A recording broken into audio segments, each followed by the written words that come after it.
Gloria a Jesús. Siéntense. Qué lindo es poder estar aquí gracias a estos chicos tan lindos que cantan.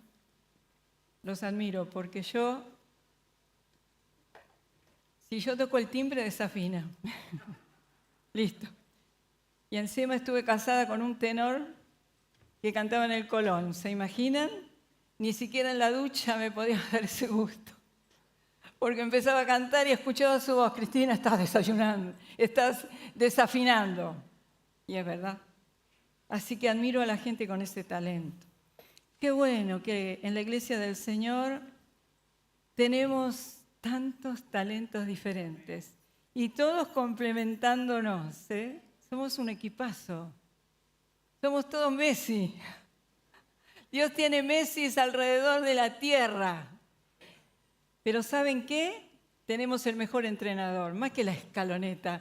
Tenemos al mejor entrenador, que nunca perdió un partido y gana siempre por golazo. Y así somos nosotros, ese equipo, un equipazo de Dios. Gracias. Para anunciar sus maravillas, para servirlo, para amarlo, para adorarlo, para comentar, para unirnos, para animarnos, para edificarnos. Y en esta mañana quiero compartir con ustedes una palabra que el que lee la Biblia la conoce seguramente, pero como la palabra de Dios está viva, no es una historia muerta, no es un libro muerto, siempre volvemos a sacar cosas valiosas. Y cuando yo preparo un mensaje,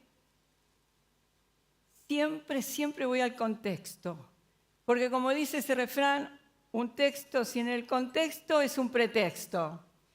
Porque en el contexto está lo que está entre líneas, nos ubica, nos sitúa. Porque cuando voy yo a mirar un pasaje bíblico, exceptuando Jesús, el resto de las personas que están ahí, hombres y mujeres, eran hombres y mujeres de carne y hueso igual que nosotros. Nosotros los mistificamos a veces, pero eran comunes y corrientes, como nosotros, sujetos a pasiones, dijo el apóstol Santiago, como Elías, y sin embargo oró y por 30 días no llovió y después oró y volvió a llover. Era un hombre. Y entonces cuando me meto en el mensaje, trato de pensar, estoy ahí, estoy viendo la escena, estoy tratando de entender lo que está pasando. ¿Por qué Jesús dijo, caminó, estuvo en determinados lugares, determinadas cosas? Porque nada de lo que Jesús dijo, nada de lo que Jesús pisó, ninguna persona con la que Jesús se encontró fue por casualidad. Todas las cosas que Jesús hizo, dijo y anduvo tienen un propósito eterno. Y es así para nosotros. Y a veces, claro, andamos en el camino de esta vida y nos suceden cosas y no nos estamos dando cuenta que estamos caminando en lo eterno, en lo trascendente. Porque la vida humana tiene trascendencia. Siempre, aún el que está lejos de Dios. El ser humano fue creado para trascender la eternidad. En Eclesiastés lo dice claramente que Dios puso en el corazón de los seres humanos el sentido de la eternidad. Y me encanta este pasaje que vamos a leer. Y yo dije que lo pusieran en la Reina Valera, que está en el Evangelio de Juan, en el capítulo 21. Algunos estudiosos dicen que fue agregado después, porque es el único evangelio que relata este suceso. Los otros tres, los sinópticos, Mateo, Marcos y Lucas, no hablan de esto, pero Juan sí, el discípulo amado. Y vamos a situarnos en el contexto. El contexto político, social, religioso que estaban viviendo en ese momento. Era el tiempo de la Pascua. Roma tenía las patas bien puestas sobre Israel, sobre el pueblo judío. Los sangraba, cometiendo todo tipo de improperios, de injusticias, con impuestos, sanguinarios. No tenían ningún temor de matar, masacrar y hacer lo que querían. En ese momento Jerusalén tenía más o menos 80.000 habitantes permanentes, Jerusalén y los alrededores. Pero cuando venía este tiempo, que era una de las 3 festividades judías que eran obligatorias ir en peregrinación a Jerusalén, donde estaba el templo, las multitudes venían de toda Judea y más allá de la Galilea y también del exterior. ¿Recuerdan Hechos 2? Había gente de todas las etnias, de distintos pueblos. Dios no hace nada porque sí, hace justo las cosas, ¿no? Y entonces dice que Jerusalén se podía llenar hasta de casi 200.000 personas, era un montonazo. Casi que no quedaba lugar. Los que vivían en Jerusalén y los alrededores, ellos no iban a peregrinar, porque tenían el templo ahí, vivían ahí. Entonces la obligación de ellos era salir a encontrarse con los peregrinos y ofrecerles albergue en sus casas. Y se llenaba. Por eso es que Jesús se había ido a Betania después, a la casa de su amigo Lázaro, 11 kilómetros, porque no había lugar seguramente. Ese era el contexto social, político. Estaba bien candente la situación, porque había grupos como los celotes que querían derrocar al Imperio Romano, querían la libertad para el pueblo judío. Y entonces había alzamientos por todos lados, y no muchos años después, muy pocos años después, los romanos hicieron un desastre. Destruyeron el templo, mataron a todos los sacerdotes. Según el historiador Josefo cuenta que en Jerusalén y los alrededores no había quedado un solo árbol, porque los romanos crucificaban, talaban los árboles y crucificaban. Se dice que mató alrededor de 1 millón de judíos. Un desastre, poco tiempo después de estos sucesos. Ahí había 2 facciones, teológicamente hablando, religiosos, los fariseos y los saduceos. Los fariseos siempre andaban detrás de Jesús escuchando, y Jesús medio que los confrontó, especialmente en la zona de Galilea, pero no eran los más enemigos de Jesús. La facción enemiga de Jesús eran los saduceos. ¿Por qué? Porque los fariseos se encargaban de los templos, de las sinagogas, pero los saduceos eran los dueños absolutos del templo y del Sanedrín, y estaban de acuerdo con el gobierno romano. Estaban cuidando su negocio, eran corruptos. Y Jesús cometió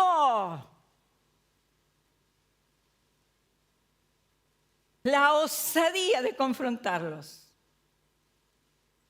Vino al templo, tiró las mesas de los cambistas, las mesas donde estaban las palomas, porque había que hacer sacrificios. ¿Y por qué creen que lo hizo? Porque estaban los arbolitos ahí, cambiaban la plata, porque la gente que venía de otros lados, de otras naciones, venía con la moneda de su país y había que cambiar las shekels que se usaban ahí, porque había que pagar un impuesto al templo. ¿Y quién creen ustedes que negociaba con eso? Los sacerdotes, eran los dueños de todas las tienditas de ahí. Y la gente que venía con una palomita, una ovejita que la había criado desde chiquita, tenían que pasar por un riguroso examen. Porque según la ley, cualquier animal que se ofrecía tenía que ser perfecto. Hasta con una lupa lo miraban. ¿Y qué creen que pasaba? El pobre hombre llegaba con el animal y le encontraban el defecto. Y entonces, ¿ahora qué hago? No tengo para hacer el sacrificio. No hay problema, entrá, allá están vendiendo. ¿Quién creen ustedes que manejaba el negocio? Los saduceos. Y Jesús confrontándose con ellos. Desde el punto de vista del Jesús histórico, allí se urdió la muerte de Jesús. Se decretó la muerte de Jesús. Miren que lo mataron en una Pascua, no se hacía eso. Los sacerdotes no podían mandar a nadie a la muerte, pero como estaban con el Imperio Romano, con Poncio Pilato, urdieron y movieron, porque para los romanos, para el Imperio Romano, Jesús juntaba multitudes. Podía ser un sedicioso más. Era un peligro. Y para los sacerdotes era un peligro para su negocio. les crujían los dientes porque Jesús los confrontó. Jesús confronta siempre la corrupción, lo que está mal. Y ahí estaban los discípulos. Llegó el momento de la muerte de Jesús y ahora ya Jesús resucitó. Y acá vemos a Jesús otra vez rompiendo esquemas. Cuando Jesús resucitó, ¿quién fue la primera persona que lo vio? María Magdalena, una mujer. ¿Se acuerdan? La noche anterior, ya el día anterior, María Magdalena con otras mujeres, uno de los evangelistas nombra a Juana, la otra María, la madre de los Zebedeos. Era un grupito de mujeres. Ya se habían puesto de acuerdo, mañana vamos a llevar las especies para ungir a Jesús. Algo que sea común, no estaba enterrado en tierra, estaba en una cueva. Y a la mañana muy temprano, aclarando apenas el día. ¿Quiénes fueron al huerto para hacer esto? Las mujeres. Los discípulos estaban encerrados con mucho miedo, tristes, desanimados. ¿Qué hacemos ahora? Jesús se fue. No sabemos qué va a pasar con nosotros. Y con mucho miedo. Tenían toda la razón. Sabían lo que eran los saduceos, lo que eran los sacerdotes, lo que era el Sanedrín. Sabían lo que era Poncio Pilatos. Habían visto que habían crucificado al Señor con otros dos más. Sabían que la muerte en una cruz era tremenda. Y era lo que los romanos hacían con los criminales. Era razonable que estuvieran con miedo. Las mujeres no. Y aquí me encanta Jesús. Porque, según la ley, para que algo se certificara, que usted fuera un testigo de algo que había acontecido y se lo escuchara y se validara que lo que se estaba diciendo era verdad, hacían falta 2 o más testigos, pero tenían que ser varones. Las mujeres no estaban calificadas como testigos. Me encanta Jesús. Fueron las mujeres los testigos primeros. No trajo a los discípulos, las mujeres, descalificadas. Pero ellas fueron los primeros testigos de la resurrección del Señor. Porque también dice un versículo que las otras mujeres que fueron con María Magdalena lo vieron a Jesús y se tiraron a los pies de él. Cuando dice los pies, está diciendo que pusieron la cabeza en la tierra. Fue más que arrodillarse, se abrazaron de los pies de Jesús y lo adoraron. Y ahí Jesús les dio a ellas la primera comisión. Vayan y díganle a mis hermanos, dijo Jesús. Hermoso Jesús. Díganle que vayan a Galilea porque yo los voy a encontrar ahí. Bueno, María Magdalena salió corriendo, llegó donde estaban todos encerrados ahí. No está el cuerpo. Y sabemos que Pedro, el impulsivo, y Juan, el discípulo amado, los otros parece que se quedaron ahí. Corrieron hacia el sepulcro. Juan lo pasó. Claro, era más joven, tenía mejores rodillas. Pero Pedro fue el que entró. Se constató de que no estaba el cuerpo. Pero de todas maneras se volvieron a la casa donde estaban. Bueno, ahí estuvo Jesús 40 días. Lo que está relatado es tan mínimo. Según los estudiosos dicen que lo que tenemos relatado en los evangelios corresponde solo a 3 días del ministerio de Jesús. Un ministerio de 3 años y medio condensado en 3 días. Suficiente para transformar la humanidad. Suficiente. Suficiente para transformar nuestras vidas. Para discipularnos, para enriquecernos, para edificarnos, para sanarnos, para liberarnos. Suficiente. Y esta es una de los pasajes que me encantan. Yo le puse lo que es el mejor desayuno.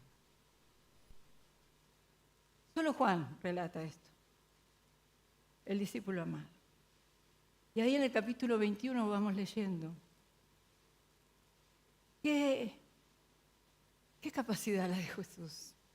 Yo no sé ustedes, pero hace tantos años que camino al lado de Jesús y cada día estoy más sorprendida. Parece que cada día disfruto algo de Jesús que no conocía. Y ahí estaban los discípulos, según nombra el capítulo 21, solo nombra 7. Los otros 4 no sé dónde estaban. Y 2 de ellos ni siquiera da el nombre. Pero estaban ahí. Estaban en la zona de Capernaum, la zona del Mar de Galilea, una zona bien conocida para ellos. Habían salido de ahí, eran pescadores. Estaban ahí. Yo no sé lo que estarían hablando. Quizás estaban diciendo, ¿cuándo va a venir Jesús? Dijo que nos viniéramos acá, pero parece que Jesús se está tardando, no sé qué va a pasar. ¿Y qué va a hacer? Porque ellos no creían. Pensaban que Jesús era un fantasma. 2 veces por lo menos se relata que comió Jesús con sus discípulos para demostrarles que los fantasmas no comen. Y aún así, hasta el último momento, eran incrédulos. Claro, ellos tenían una mente judía, eran judíos, como Jesús, criados en un contexto donde se enseñaba, por un lado, los fariseos que iba a haber resurrección, pero al final de los tiempos. Nunca una persona iba a resucitar individualmente. Y por el otro lado, los saduceos, que negaban totalmente la resurrección. Educados desde niños en estas teologías, había que cambiar esas estructuras. No fue fácil. Y aún así Jesús por mucho tiempo, donde estuvo en el ministerio, varias veces les dijo, es necesario que muera, pero no, bueno, voy a resucitar. Pero aún así les costaba. Y a veces cuesta unas cosas, ¿no? Las leemos en la palabra, las escuchamos, las predicamos. Hay que romper a veces paradigmas que tenemos, estructuras, ¿viste? Y las neuronas que se acomodan, y cuando las querés desacomodar, les cuesta mucho. Se arman unos líos acá arriba, a veces, porque como que queremos entender todo, como que queremos explicar todo, como que queremos tener una seguridad siempre, como que queremos discutir todo. Y ahí estaban. Pero la cuestión es que ellos fueron a Galilea. Y claro, pasaba el tiempo quizás, y de pronto Pedro habrá dicho, muchachos, todavía estamos acá, ¿no? Tenemos que darle de comer a la familia, hay que vender pescado. ¿Y qué vamos a hacer? Lo que sabemos hacer, lo que siempre hemos hecho, vamos a pescar. Y como él era un líder nato, que tenía que ser pulido todavía, pero era nato, pero era un líder, indudablemente. Entonces todos dijeron, bueno, vamos a pescar. ¿Qué hacemos acá? La cuestión es que están toda la noche pescando y no pescan nada. Ellos estaban a 90 metros de la costa, ¿por qué? Porque ellos pescaban un pez que allá en ese lugar en Capernaum te lo sirven y te dicen es el pez de San Pedro. Nosotros lo conocemos por tilapia. ¿Por qué? Porque a la tilapia le gusta aguas no demasiado profundas, que estén más calentitas. Ahí es una zona rocosa, se meten pescaditos, alguitas, que estas tilapias comen, les gusta. Y entonces estaban a 90 metros. Si querían pescar sardinas, tendrían que haberse ido más a lo profundo, al centro del Mar de Galilea. Estaban ahí toda la noche, ¿se imaginan? Pescadores expertos, conocen todo, de dónde viene la corriente, para dónde va la corriente, de dónde viene el viento. No eran improvisados, pero no había pique, nada, ni una mojarrita. Y de pronto escuchan una voz que viene de la playa. Que les dice, amigos. En otras versiones dice, hijitos, ¿pescaron algo? Y ellos responden tranquilos, no, porque era una costumbre. Que la gente a veces se acercaba a la playa y comenzaba a gritar porque estaban esperando a ver si había habido pique para quedarse ahí, para ir a comprar pescado, para llevar pescado, para faenar el pescado. Y ellos contestaron, no. Y él les da una indicación en pocas palabras. tiren la red hacia la derecha. Ahora es sorprendente porque pescadores expertos no discutieron nada. Capaz que si estaba yo iba a decir, ¿qué? Ya estuve del lado derecho, ¿qué te pensás que no la tiré antes? Porque somos expertos, ¿no? En decirle a Dios, mira, ¿por qué no haces así y lo haces hoy mismo, Porque yo pienso, yo creo, a mí me parece que esto es mejor así. Somos expertos, ¿no? Pero por alguna razón ahí ellos escucharon a ese que era desconocido, pero a la vez era una costumbre. Y tiraron la red para el lado que este desconocido les dijo. ¿Y qué creen que pasó? Lo que podemos leer bien en el capítulo 21. Se llenó la red de pescados. Yo creo que Jesús dijo, a ver, tilapias, vengan, métanse ahí.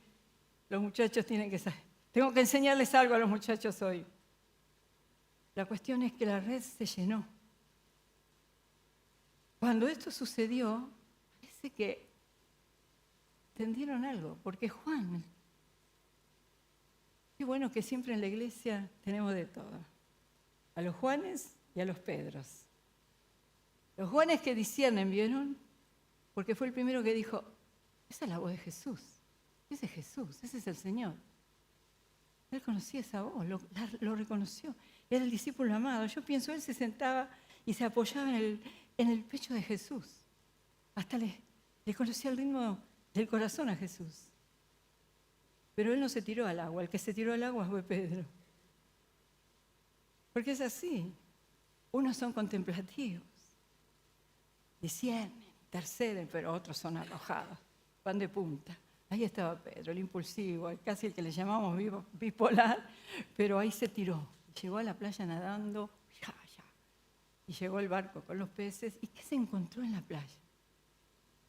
Un fuego prendido, con un pescado en la parrilla y pan. Un desayuno. ¿Te imaginas un desayuno hecho por el Rey de Reyes y Señor de Señores? El creador de todas las cosas prende un fuego, cocina un pescado para los que ama. ¿Te pusiste a pensar alguna vez? ¿Cuántas veces quizás el Señor te preparó un desayuno? Cuando estabas cansado, todo mojado, desanimado, que no sabías mucho qué hacer, con dudas, con confusiones, temores.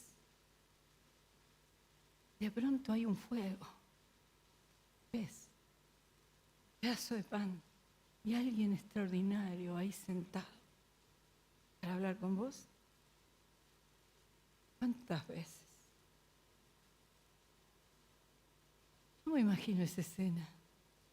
Parado él el Señor ahí en la playa, probablemente haya habido otros barquitos por ahí pescando, pero él estaba enfocado en el barquito de sus muchachos, de sus discípulos amados.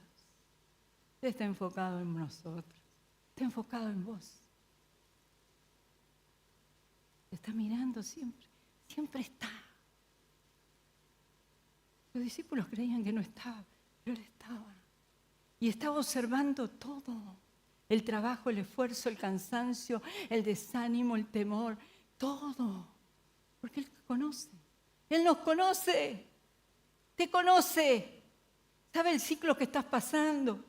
Sabe tus pensamientos, tus necesidades, tus dolores, tus alegrías, tus fracasos, tus triunfos. Cómo vos te sentís. A veces por el piso, a veces estás ahí arriba, medio bipolar también. Pero nos ama igual, incondicionalmente. No es lo que vos hagas o dejes de hacer, es Él que nos ama. Era Él ahí, porque tenía que hacer algo extraordinario, que lo sigue haciendo hoy día. Porque cuando ellos comieron, dice la palabra ahí en el capítulo 21 de Juan, después que comieron. Porque como dice un refrán, panza llena, corazón contento. Cuando vos querés hablar un tema importante con alguien, nunca lo hables con alguien con hambre. Especialmente si son varones. Te lo aconsejo, hermana amada. Nunca, sin darle bien de comer a tu marido, le digas que tiene que arreglar algo en la casa. Jamás. No conviene. Porque hay mujeres de buen diente, ¿eh? No digo que no. Pero los varones, todos tienen una dentadura perfecta. ¿Cómo comen? No comen, arrasan. Y estos muchachos, imagínense, un pescado para 8. ¿Qué hizo Jesús? Les dijo, traigan del pescado que es caro. Yo creo que los contaron 153, algo también muy específico, es contar los pescados, ¿no? Pero bueno, hay muchas teorías acerca de por qué se contaron los pescados y eran 153 y no 154 o 151. Creo que de los 153 habrán quedado 2. Todos escamas por todos lados y espinas por todos lados, porque había que darles de comer a esos hombres fuertes, trabajando toda la noche. Y Jesús es sabio, primero les dio de comer, la panza llena. Y ahora viene algo. Vamos a hablar, vamos a conversar. Quiero tener un diálogo, y especialmente con vos, Simón. Fíjate que le dice Simón. Ya le había cambiado el nombre a Pedro, pero le vuelve a decir, Simón, hijo de Jonás. Sabemos que Simón era esa caña que se mueve con el viento, ¿no? El impulsivo, que siempre hablamos mal del pobre Pedro. Basta, dejemos hablar de mal del pobre Pedro, que era un bocón, que era esto y que era el otro. Pero ahí estaba Pedro. Y además porque todavía no había terminado la obra que Jesús había empezado. Todavía no terminó la obra en nosotros, ¿eh? Todavía estamos en remojo. Todavía Dios está trabajando. No terminó el trabajo con nosotros. Se termina el día que nos lleve en gloria. Mientras tanto nos vamos transformando. Yo no soy la misma que cuando me convertí hace muchos años atrás. Gloria a Dios que no soy la misma. Es el trabajo de su gracia, de su misericordia, del Espíritu Santo, de la palabra, de la instrucción. Y todos los días. Porque todos los días Jesús quiere hablar con vos y conmigo. Todos los días. Quiere tener ese hermoso diálogo. Y acá va él y le dice, Simón, hijo de Jonás. Y le hizo una pregunta tan directa. No le preguntó, ¿por qué no viniste vos primero que María Magdalena? ¿Por qué? No. La pregunta que le hizo fue directa. Le dijo, Simón, hijo de Jonás, ¿me amas más que estos? ¿Qué pregunta? No es una pregunta cualquiera. Estaba preguntando al Rey de Reyes, al resucitado. No es cualquiera. No es como ese amor romántico. ¿Me amas, cuchi cuchi? Sí, te amo, mi chichi. No. Esto era bien profundo. Esto no es Hollywood. Y en la versión Reina Valera, no sé si la pusieron aquí, sí, Reina Valera, se traduce las 3 preguntas que le hace Jesús y las 3 respuestas que le hace Pedro con la misma palabra, amor. Pero en el griego hay 4 palabras que son amor, pero son amores diferentes, ¿no? Y acá Jesús usa la palabra ágape. Le pregunta, Simón, hijo de Jonás, ¿me ágape más que estos? ¿Y Pedro qué hace? Le dice, Jesús, yo te fileo. No le contesta ágape. 2 amores diferentes. Ágape es el amor de Dios perfecto. Se entrega, le da todo, puro. ¿Se acuerdan? En 1 Corintios capítulo 13 hay una descripción del amor, ágape. Y Pedro le contesta con fileo. Fileo es un buen amor, pero no deja de ser un amor humano. El amor es fraternal, el amor al ayudar al otro, el amor que puede hacer filantropía. Pero Jesús le dice, pastorea mis ovejas. Le pregunta por segunda vez, Simón Pedro, ¿me ágape? Y Simón Pedro le dice, te fileo, Jesús, te fileo, Señor. Okay. Cuida mis corderitos. Por tercera vez. Y Jesús, ay, Jesús, qué extraordinario. No hay nadie como vos. Jesús no le dice, Simón, ¿me ágape? Le dice, Simón, ¿me fileas? Claro. Que ahí Pedro se entristece porque tiene que sincerarse. Jesús baja para encontrarse con Pedro, con la realidad de Pedro. Qué extraordinario. Jesús baja a nuestro nivel tantas veces para ayudarnos, porque conoce que tenemos falencias, que nos falta todavía.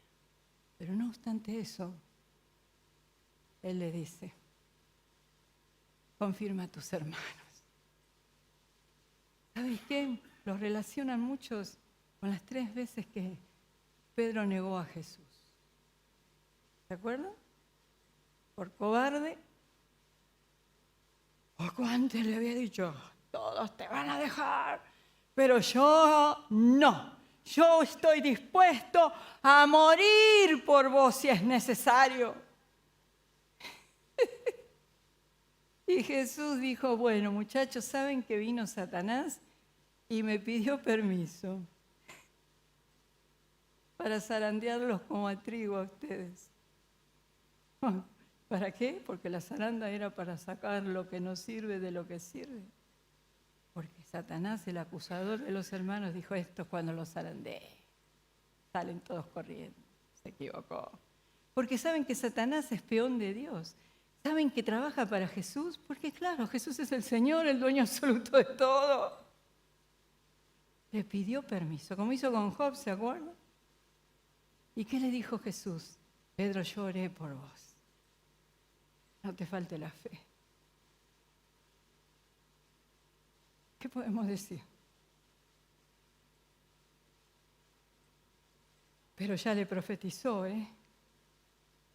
Y acá en el capítulo 21 le profetiza otra vez. Pero llegará el día en que vas a dar la vida por mí. No te preocupes que hoy tenés fileo. Vos vas a llegar al ágape. Yo me encargo. Porque lo que Dios comienza en tu vida y en mi vida la termina. Y la termina bien, para su gloria. Y no hay diablo ni infierno que se pueda meter cuando Dios puso la mano sobre vos.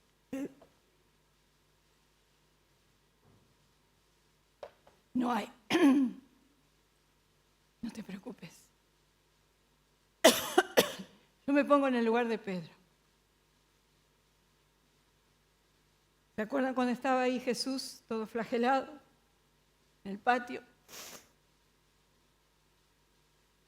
Cantó el gallo y ya era la tercera vez que Pedro lo negaba. Yo no estuve ahí presente, obvio, pero yo me imagino que la mirada, porque dice que Jesús levantó los ojos y lo miró, se encontró con los ojos de Pedro. Y Pedro salió y lloró amargamente. Mi mamá, que era católica, decía que las monjas le enseñaban que a Pedro lo representaban con las mejillas totalmente marcadas por lo tanto que había llorado. Yo estoy segura que esa mirada fue la mirada de amor más intensa que Pedro pudo haber recibido en su vida. Nada de acusación, nada te dije, te lo dije. Nosotros somos expertos, ¿eh? Te lo dije, ¿eh? Te lo advertí, ¿eh? Lo sabía, ¿eh? No, Jesús no es así. Gracias. Y claro, yo me imagino la culpa que arrastraba ese pobre hombre. Lo traicioné a mi maestro. Y él me lo advirtió incluso. ¿Cómo puede hacer eso? Culpa. Tremendo. Arrastrando la culpa. Claro. Entonces pensaba que estaba todo perdido. Que ya está. Se había terminado todo y había que volver a pescar tilapias. Pero Jesús acá hace lo que se llama restauración. Experta en restaurar. Experta. Yo espero que hoy, si alguno está escuchando este mensaje y necesita ser restaurado, que la recibas a la restauración. Porque nosotros tenemos memoria corta, ¿vieron? Parece que Pedro se había olvidado que en ese mismo lugar, por ahí, en esa zona, cuando comenzó Jesús el ministerio y las multitudes lo estaban siguiendo, él se paró en la playa y buscó una barca y era la barca de Pedro. Le pidió permiso, está escrito en los evangelios. Le dijo: Pedro, ¿me dejas entrar en tu barca? Y nos alejamos un poquito y entonces le puedo hablar a la multitud sin que estemos todos ahí apretujados. Y Pedro le dijo que sí. Jesús subió a la barca, habló a las multitudes y después les preguntó: muchachos, ¿pescaron? No, no hemos pescado, no había pique ese día tampoco. Y le dijo: no, tiren la red ahora. Y la red se rompía, tuvieron que llamar a los otros barquitos para que los ayuden. Cuando sucedió eso, Pedro, ¿te acordás, Pedro? El primer contacto que tuviste conmigo, te arrodillaste ahí en la barca nomás y dijiste: oh, vos sos algo diferente, hay algo especial acá, vos sos otra cosa. ¿Y yo qué te dije, Pedro? Te dije: ya no vas a pescar más tilapias. Ahora te voy a convertir en pescador de hombres. ¿Te olvidaste, Pedro? ¿Vos te pensás que si yo te comisioné un día y puse mi mano sobre vos, me voy a olvidar de eso? No.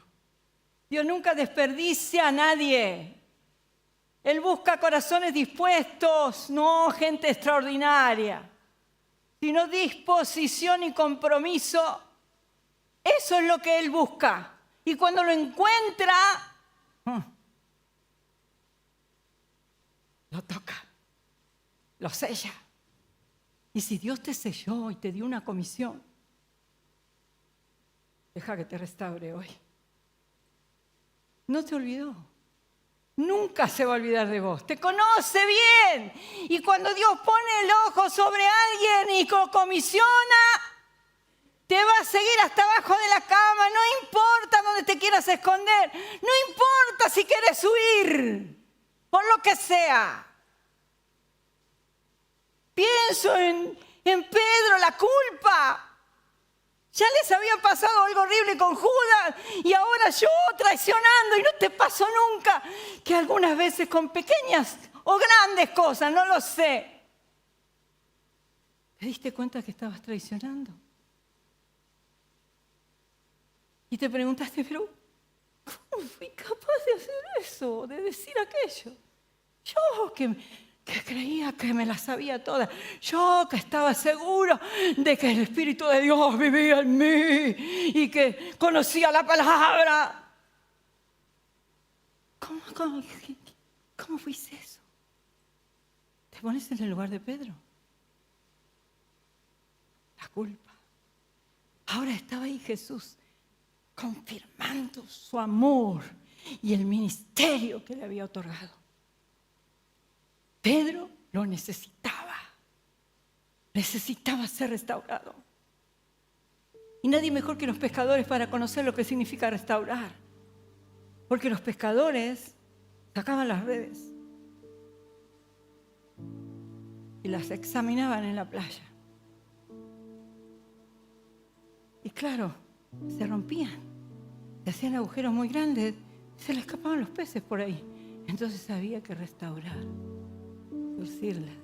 Porque restaurar es eso, volver a poner en funcionamiento a lo original, lo que se había roto. Y hoy está aquí en nuestro, el restaurador de los restauradores. Nadie es mejor que Jesús.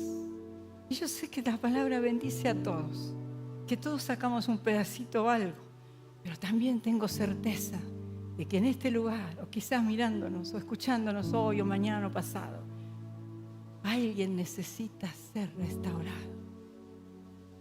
Y en esta mañana te digo, acércate al fuego, a la playa. Jesús tiene el mejor desayuno para vos, para fortalecerte.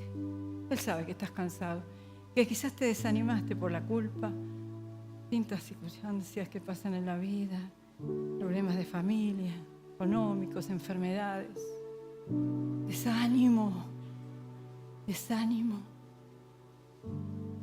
Y el fuego se va apagando en nosotros. El llamado se distorsiona. Pero en esta mañana deja que Jesús te recuerde que te ama con todo. Siempre. Nunca te va a dejar de amar. Nunca. No importa lo que hagas. Él es perseverante, va a trabajar. Y quizás, como Pedro, recibiste un llamado de parte de Dios, una comisión como todos, cada uno en la asignación que Dios le da.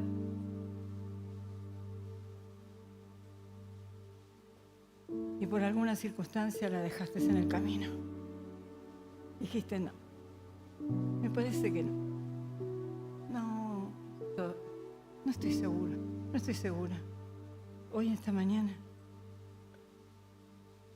te invito a que te acerques al fueguito. Hay un desayuno para vos. Está Jesús. Quiere hablar con vos. Quiere hacerte preguntas. Que vos le contestes. Porque el tema es que Pedro fue sincero.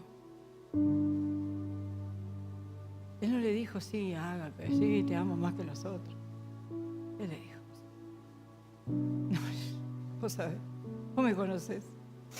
Vos sabés quién soy. Vos me conocés en lo íntimo. Tengo que ser sincero con Dios, conmigo mismo, con mis hermanos. Dios nunca rechaza un corazón así. Y esta mañana te hago esa invitación. ¿Cómo estás? ¿Necesitas ser restaurado? Hoy es un buen día, un hermosísimo día, una oportunidad más que Dios nos da, que nos llena de oportunidades, siempre, y te afirma hoy, yo te amo, yo te hago. No te preocupes, yo estoy trabajando. Y después vemos a Pedro, poco tiempito después, pocos días después. Jerusalén, Pascua y un terremoto. Llegó el Espíritu Santo. Se para Pedro ahí, se manda un discurso y 3.000 personas gritan, ¿cómo podemos hacer para ser salvos? ¡Wow! ¡Qué convicción! ¡Qué autoridad, qué poder de Dios! Ese Pedro, ese Simón que ya Dios está trabajando, no te preocupes. Más adelante vemos que la gente decía, viene Pedro, apúrate, saca a los viejos afuera porque la sombra de Pedro sanaba a la gente. No se relata eso de ningún otro. Y según dice la tradición, Pedro murió crucificado. Es más, según dice la tradición, él dijo, yo no quiero que me crucifiquen como mi maestro. Crucifíquenme boca abajo, porque no soy digno. ¿Lo logró? Sí. sí, Jesús lo logró. Porque la obra de Dios en nosotros es la gracia, la misericordia, el poder del Espíritu Santo, de la palabra, la que transforma, la que cambia nuestras vidas. No es nuestra propia fuerza, no es lo más inteligente que seamos, es dejar que el Señor siempre mantenga el fuego encendido en el altar de tu corazón y que tengas esa intimidad con Él, que puedas charlar con Jesús. Le encanta a Jesús conversar con vos. ¿Sabes cómo te espera? ¿Sabes cómo le gusta a Jesús hablar con nosotros? Es nuestro amigo, nuestro hermano mayor, nuestro Padre, nuestro todo. Él quiere que estemos con Él cerquita, pues tiene tantas cosas para contarnos, para enseñarnos. Y Él les dio la gran comisión, les dijo: muchachos, yo me voy, pero les dejo al Espíritu Santo y les dejo esta comisión: vayan por todos lados, a todas las etnias. Eso es lo que dice en el original, las etnias de todo el mundo, y prediquen este evangelio y hagan discípulos. No, ustedes no salvan, hagan discípulos. La salvación la hace el Padre. El Padre añade al pueblo de Dios la gente que van a ser salvas, pero nosotros somos los discipuladores, y los discipuladores y los discípulos. Y un discípulo es alguien que se deja enseñar, que deja el orgullo, la soberbia, la autosuficiencia, y dice: yo te necesito, Jesús.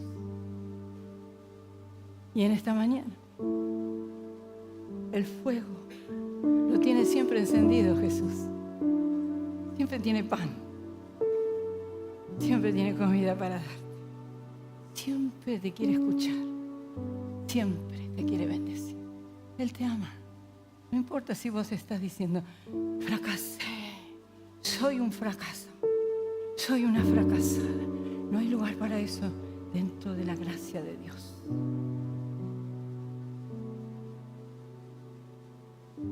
Y en esta mañana te invito a que oremos, que puedas hablar con Jesús en esta mañana, que puedas ser sincero y que te dejes restaurar, que te dejes amar, porque a veces no nos dejamos amar. Ponemos todo tipo de trabas, todo tipo de corazas, todo tipo de peros, y no nos dejamos amar. Déjate amar, porque ¿sabes qué lindo es dejarse amar por Jesús? Es lo mejor que puedes hacer. Te invito a que nos pongamos de pie, si podés, si querés, que adoremos a Jesús, que le demos gracias.